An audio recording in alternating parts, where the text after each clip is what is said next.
Mises continua dizendo: o ser humano nasce num ambiente socialmente organizado. Somente nesse sentido é que podemos aceitar quando se diz que a sociedade, lógica e historicamente, antecede o indivíduo. Com qualquer outro significado, este dito torna-se sem sentido ou absurdo. O indivíduo age e vive em sociedade, mas a sociedade não é mais do que a combinação dos esforços individuais.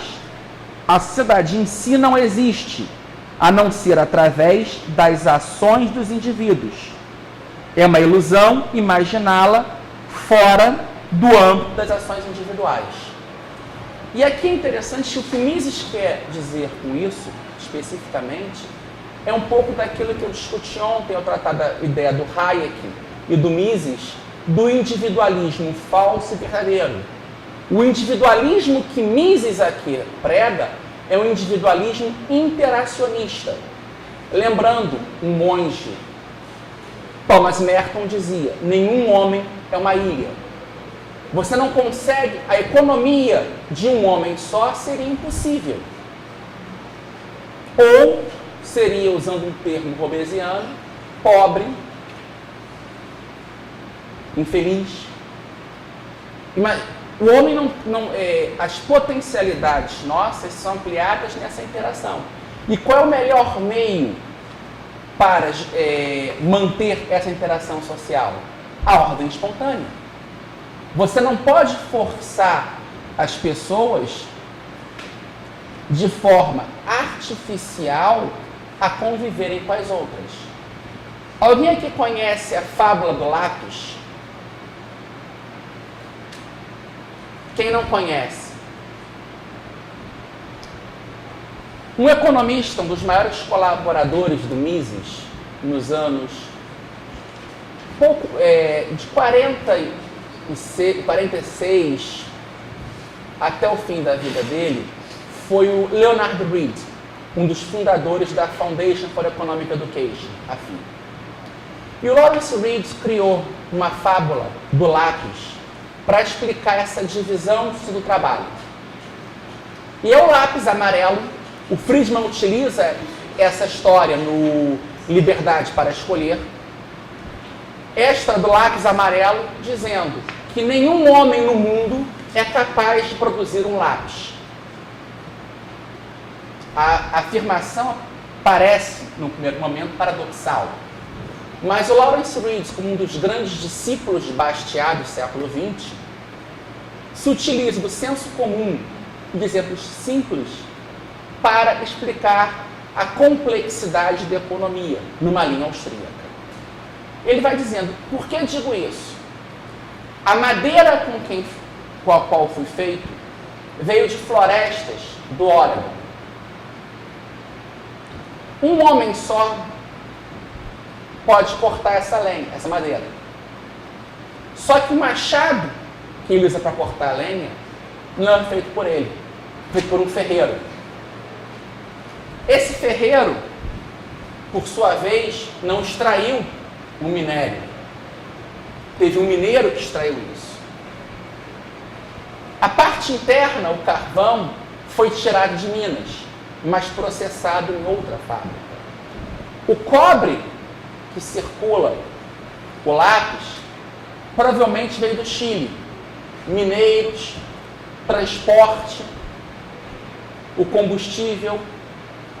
A borracha é feita de uma semente que cresce na Ásia. E assim por diante. E ele mostra que cada vez que você troca um período do teu trabalho representado por uma certa unidade monetária, você troca alguns, digamos, minutos do teu trabalho para comprar aquele lápis, você está trocando esses minutos por segundos de várias outras pessoas e que cooperaram por intermédio do próprio interesse para chegar àquilo. Pessoas que não se conhecem, que se conhecessem poderiam se odiar umas às outras, mas mesmo assim elas cooperaram, tornando possível a criação do lápis, o simples lápis. Hoje, com a informática, esse exemplo se torna mais amplo. Se nós imaginarmos que as peças de um computador são feitas em partes diferentes do mundo, com matérias-primas extraídas de locais diferentes, então é essa cooperação social espontânea, não determinada por um burocrata, que possibilita a economia. O grande motor da economia e um ponto fundamental nessa formação da sociedade humana, na cooperação, é a divisão do trabalho.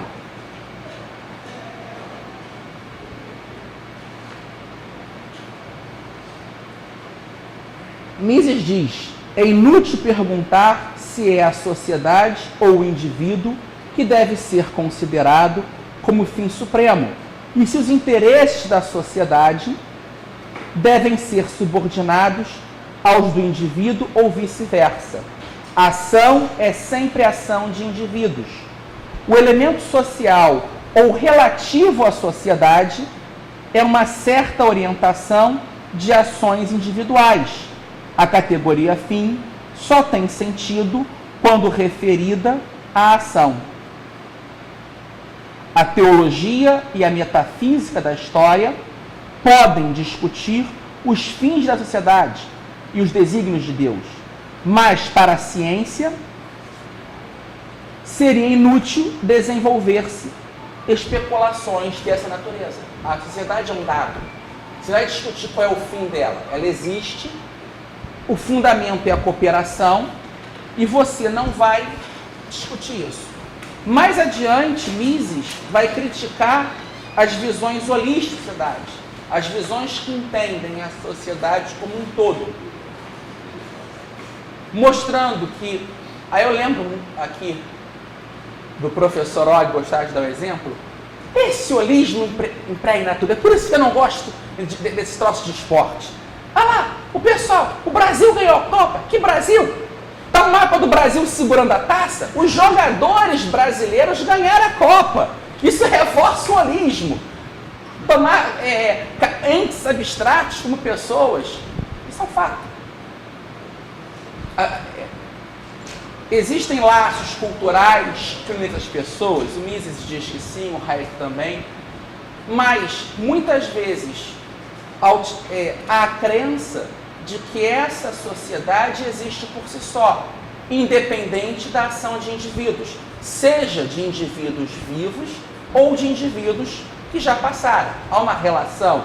O homem não constrói do zero, ele vai acumulando das gerações anteriores. Há uma relação entre o passado e o presente nesse sentido. Nós enxergamos mais que os nossos antepassados porque estamos sobre os ombros deles. E o ideal é que a geração futura enxergue mais do que nós. Nós temos um compromisso nesse ponto com a sociedade. E é interessante que o professor Og, pouco antes de falecer, ele vai querendo entender uma teoria dessa relação da colaboração social e do compromisso geracional. Porque ele diz, todo homem que nasce, ele recebe um patrimônio da sociedade pelo qual ele não pagou. A língua, a cultura, um sistema de trocas que já existe.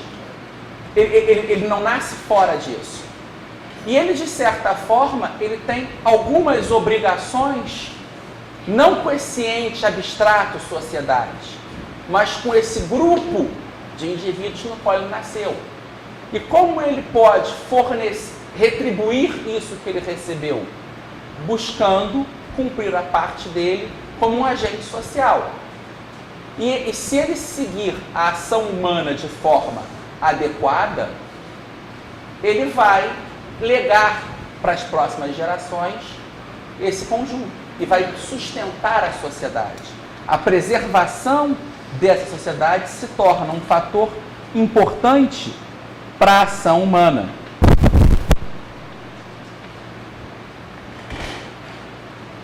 Só que Mises diz o seguinte: haverá sempre, ele diz aqui, antes disso, os defensores da moralidade coletivista não conseguem demonstrar racionalmente a correção de seu conjunto de princípios éticos, nem a superioridade ou a exclusiva legitimidade de seu ideal social. São obrigados a pedir às pessoas que aceitem credulamente seu sistema ideológico e que se submetam à autoridade que elas consideram como legítima, ou então silenciar o dissidente e impor-lhe a submissão. Então, quando você toma essa visão holista, você tem que dizer, olha, haja contra a sua natureza, haja contra a razão, haja contra a sua vontade, haja contra os seus sentimentos e coloque esses valores abstratos acima disso. O que os regimes socialistas no leste europeu demonstraram? O grau de corrupção aumenta. Você cria leis que vão contra a natureza humana e as pessoas vão burlar. Por que existe uma economia informal no Brasil? Porque as instituições jurídicas que deveriam servir para proteger a sociedade, os indivíduos da sociedade, acabam indo contra. E a pessoa, para fugir disso, entra no mundo da ilegalidade. É um exemplo que eu lembro muito usado pelo professor Beratan Iori nos tempos que veio no jornal, que a burocracia brasileira obriga o cidadão honesto, para provar que é honesto, a cometer coisas desonestas. Então, há esse conflito. Só que Mises vai dizer, por outro lado também, que haverá sempre naturalmente indivíduos ou grupos de indivíduos de inteligência tão curta que não conseguem perceber os benefícios que a cooperação social lhes proporciona. Há outros cuja solidez moral e força de vontade são tão fracas que não conseguem resistir à tentação de obter uma vantagem efêmera através de ações prejudiciais ao funcionamento original do sistema social. Isto porque o ajustamento dos indivíduos às exigências da cooperação social requer sacrifícios. E aqui eu lembro de um panfleto, um livrinho, chamado O Senso Comum. Alguém já ouviu falar desse panfleto?